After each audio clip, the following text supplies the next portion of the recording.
بسم اللہ الرحمن الرحیم۔ حضرت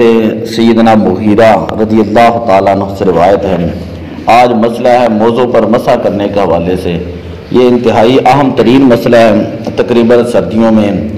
ہر شخص کے لیے، ہر عورت کے لیے یہ مسئلہ جاننا یہ انتہائی ضروری ہے۔ موضوع پر مسح کرنے کے کیا مسائل ہیں؟ حضرت مغیرہ رضی اللہ تعالیٰ عنہ سے روایت ہے، آپ فرماتے ہیں حضور علیہ الصلوۃ والسلام نے ارشاد فرمایا، موضوع پر آپ صلی اللہ علیہ وسلم نے خود مسح کیا۔ میں نے عرض کی، یا رسول اللہ صلی اللہ علیہ وسلم، حضور آپ بھول گئے ہیں؟ تو حضور علیہ الصلوۃ والسلام نے فرمایا، بلکہ تو بھولا ہے، میرے رب نے اسی کا مجھے حکم دیا ہے۔ یعنی حضور علیہ الصلوۃ والسلام کی یہ سنت مبارکہ بھی ہے، موضوع کے اوپر مسح کرنا، موضوع پر مسح کرنا یہ حضور علیہ السلام کی سنت مبارکہ ہے۔ دوسری روایت ہے حضرت ابو بکرہ رضی اللہ تعالیٰ عنہ سے روایت، فرماتے ہیں حضور علیہ الصلوۃ والسلام نے مسافر کو 3 دن 3 راتیں اور مقیم کو 1 دن رات موضوع پر مسح کرنے کی اجازت عنایت فرمائی، جبکہ طہارت کے ساتھ پہنے ہوں۔ مسافر جو ہے اس کی مدت موضوع کے 3 دن اور 3 راتیں ہیں، جبکہ مقیم جو ہے اس کے موضوع کی مدت جو ہے وہ 1 دن اور 1 رات ہے، یعنی 24 گھنٹے جو ہے وہ مقیم کے لیے ہے کہ مقیم جو موضوع پر مسح اس کا برقرار رہتا ہے۔ آگے اس کے میں فقہی مسائل بتاتا ہوں۔ حضرت صفوان بن عسال رضی اللہ تعالیٰ عنہ سے روایت ہے، جب ہم مسافر ہوتے تو حضور علیہ الصلوۃ والسلام حکم فرماتے کہ 3 دن راتیں ہم موزے نہ اتاریں مگر بوجہ جنابت کے، لیکن پاخانہ اور پیشاب اور سونے کے بعد نہیں۔ یعنی حضور علیہ الصلوۃ والسلام اگر کوئی جنابت کی حالت میں ہوتا تو وہ موزے اتار دیتا، لیکن ویسے عام حالت کے اندر پیشاب وغیرہ کرنے کے بعد، چھوٹا بڑا سونے کے بعد، تو سونے کے ساتھ پیشاب کے ساتھ اس کی مدت ختم نہیں ہوتی، اس کی مدت ختم نہیں ہوتی۔ حضرت علی المرتضیٰ رضی اللہ تعالیٰ عنہ فرماتے اگر دین اپنی رائے سے ہوتا تو موزے کا تلا، یعنی موزے کا نچلا حصہ جو ہے پاؤں کی طرف جو ہے میں اس کو مسح کرنے کا حکم دیتا، بنسبت یہ کہ اوپر والے حصے کے، چونکہ حضور علیہ السلام کی سنت ہمارے سامنے ہے، حضور علیہ السلام کا طریقہ مبارکہ ہمارے سامنے ہے، تو آپ صلی اللہ علیہ وسلم نے موضوع کے اوپر سے مسح کیا۔ تو جب آپ صلی اللہ علیہ وسلم کی جو سنت صراحتاً موجود ہے تو اس لیے میں نیچے جو ہے وہ موضوع کے اوپر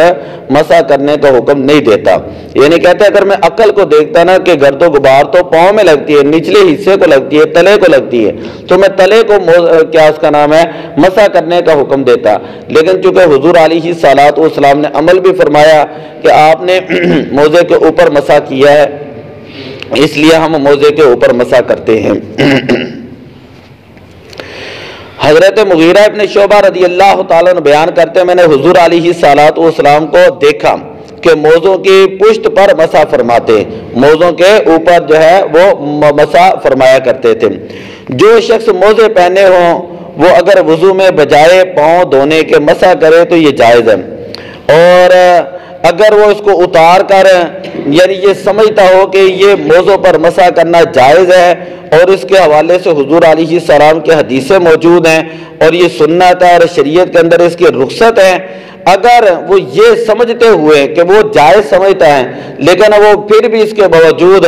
موضوع پر مسح نہیں کرتا، اپنی مرضی سے نہیں کرتا کہ اللہ نے اس کو ہمت دی ہے، طاقت دی ہے، تو اس کے اندر بڑا اس کے لیے اجر ہے، اس کے اندر اس کے لیے بڑا اجر ہے۔ وہ کہتا ہے کوئی بات نہیں ہے، شریعت کا مسئلہ ہے، رخصت ہے، وہ اپنی جگہ پر ٹھیک ہے، اس کو جائز سمجھتا ہے۔ لیکن اگر کوئی بندہ ناجائز سمجھتے ہوئے کہے کہ نہیں موضوع پر مسح جائز ہی نہیں ہے، حدیثیں ہے ہی نہیں یا حدیثیں ضعیف ہیں، یہ سارا کچھ کرتے ہوئے پھر وہ کہے کہ میں موضوع پر مسح نہیں کرتا، تو امام کرخی رحمۃ اللہ تعالی علیہ فرماتے ہیں کہ اس کے کافر ہو جانے کا خدشہ ہے کہ وہ حدیثوں کا صریح حدیثوں کا انکار کر رہا ہے۔ ہاں اگر ہمت ہے، طاقت ہے، لیکن جائز سمجھتے ہوئے جان بوجھ کر وہ بندہ کہتا ہے اللہ نے طاقت دی ہے میں ویسے پاؤں دھوتا ہوں، تو اس کے اندر کوئی حرج نہیں۔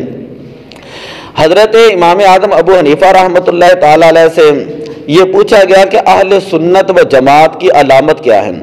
اہل سنت و جماعت کی علامت کیا ہے؟ تو آپ نے فرمایا تفضیل الشیخین وحب الختنین ومسح الخفین، یعنی حضرت امیر المومنین ابو بکر صدیق اور امیر المومنین حضرت سیدنا عمر فاروق رضی اللہ تعالیٰ عنہ کو تمام صحابہ سے افضل جاننا، اور امیر المومنین سیدنا عثمان غنی رضی اللہ تعالیٰ عنہ اور امیر المومنین سیدنا علی المرتضیٰ رضی اللہ تعالیٰ عنہ سے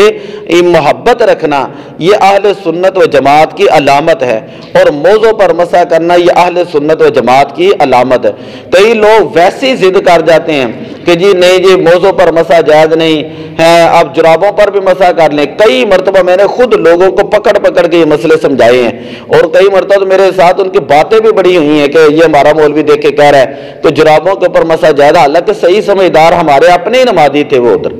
لیکن اللہ تعالیٰ پھر ان کو توفیق دی جب میں نے ان کو حدیثیں دکھائیں کہ دیکھیں یہ باقاعدہ حدیثیں موجود ہیں، نبی پاک صلی اللہ علیہ وسلم نے موضوع پر مسح کیا ہے، جرابوں پر مسح نہیں کیا، بات سمجھے، موضوع پر مسح کیا ہے، باریک جرابوں کے اوپر مسح جائز نہیں ہوتا۔ تو یہ ویسے ہی لوگ جو ہے مسائل کے اندر ویسے ضد کر جاتے ہیں کئی لوگ۔ تو آپ نے فرمایا کہ جو بندہ شیخین کو افضل سمجھے اور حضرت عثمان غنی علی المرتضیٰ سے محبت رکھیں اور موضوع پر مسح کریں، یہ اہل سنت و جماعت کی علامت ہے۔ پہلا اس کے اندر فقہی مسئلہ یہ ہے، جس پر غسل فرض ہو وہ موضوع پر مسح نہیں کر سکتا، جس پر غسل فرض ہو وہ موضوع پر مسح نہیں کر سکتا، پہلے وہ غسل جنابت کرے گا، پھر اس کے بعد موزے پہنے گا، پھر اس کے بعد آگے مسائل جو ہے اس کے شروع ہوں گے کہ جب اس کو حدث لاحق ہوگا، وضو ٹوٹے گا، تو پھر اس کی مدت جو ہے وہ شروع ہو جائے گی۔ تو جس پر غسل فرض ہے یہ یاد رکھے پہلا مسئلہ کہ وہ موضوع پر مسح نہیں کر سکتا۔ اسی طرح دوسرا مسئلہ یہ ہے، جس طرح مرد موضوع پر مسح کر سکتے ہیں اسی طرح عورتیں بھی موضوع پر مسح کر سکتی ہیں، مردوں کی طرح عورتیں بھی موضوع پر مسح کر سکتی ہیں۔ موضوع پر مسح کرنے کی چند شرائط ہے، زیادہ وقت ہو چکا ہے، انشاءاللہ ہم کل کے سبق کے اندر جو ہے وہ ضرور ان کو بیان کریں گے کہ موضوع پر مسح کرنے کا طریقہ کیا ہے اور موضوع کے لیے کیا کیا چیزیں ہونا ضروری ہے اور موضع کہتے کسے ہیں۔ تو دعا اللہ تعالی عمل کی توفیق عطا فرمائے۔ الصلاۃ والسلام علیک یا رسول